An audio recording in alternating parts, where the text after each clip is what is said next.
సికింద్రాబాద్లో నూతనంగా ఎన్నుకున్నటువంటి సర్పంచులకు సన్మాన కార్యక్రమం కూడా ఉంది కాబట్టి అట్టి సన్మాన కార్యక్రమానికి కూడా మరి రాధా శ్రీనివాస్ రెడ్డి గారు కూడా వెళ్ళవలసిందిగా విన్నవిస్తూ మరి అందరూ సర్పంచులు కూడా వెళ్ళి ఆ కార్యక్రమాన్ని కూడా జయప్రదం చేద్దాం. మన మండలం నుండి కూడా మనం కూడా వెళ్ళి ఆ కార్యక్రమాన్ని కూడా జయప్రదం చేసి మన మున్నూరు కాపు సర్పంచుల యొక్క సంఖ్యను మన రాష్ట్రానికి తెలియజేయడానికి ప్రయత్నం చేద్దాం. మున్నూరు కాపు బంధువులారా, ఈరోజు మన మున్నూరు కాపు క్యాలెండర్ మరి శ్రీమతి కన్నం రాధా శ్రీనివాసరెడ్డి గ్రామ బర్సాపూర్లో అత్యధిక మెజారిటీతో గెలుపొంది మన మున్నూరు కాపు మహిళామణి సర్పంచ్గా ఎన్నుకోవడం చాలా ఆనందం. మరి ఈ కార్యక్రమం ఆమె చేతుల మీదుగా మన క్యాలెండర్ ఈ సంవత్సరం ఆవిష్కరించడం ఎంతో శుభపరిణామంగా పరిగణిస్తూ మరి బర్సాపూర్ గ్రామానికి మంచి సేవలు అందించి మంచి పేరు తీసుకురావాలని మున్నూరు కాపు కుల బంధువులుగా మేము ఆశిస్తూ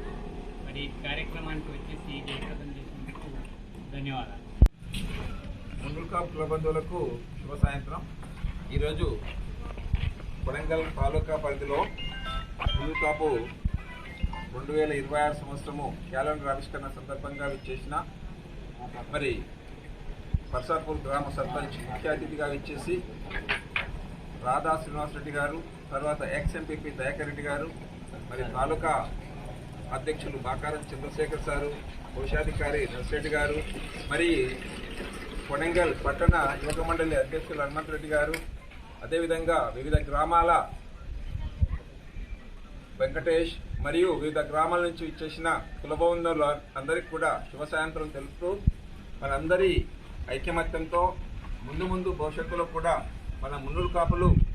రాజ్యాధికారం సాధించే దిశగా మనం అడుగులు వేయాలని చెప్పేసి మన ఐకమత్యంతో మనమంతా ముందుకు సాగినట్లయితే మన బలం అనేది అన్ని రంగాల్లో, ఇటు వ్యాపార రంగంలో, రాజకీయ రంగంలో, విద్యా రంగంలో, వ్యాపార రంగంలో మనము ఇంకా ఎత్తుకు ఎదగడానికి అవకాశం ఉంటుంది. కాబట్టి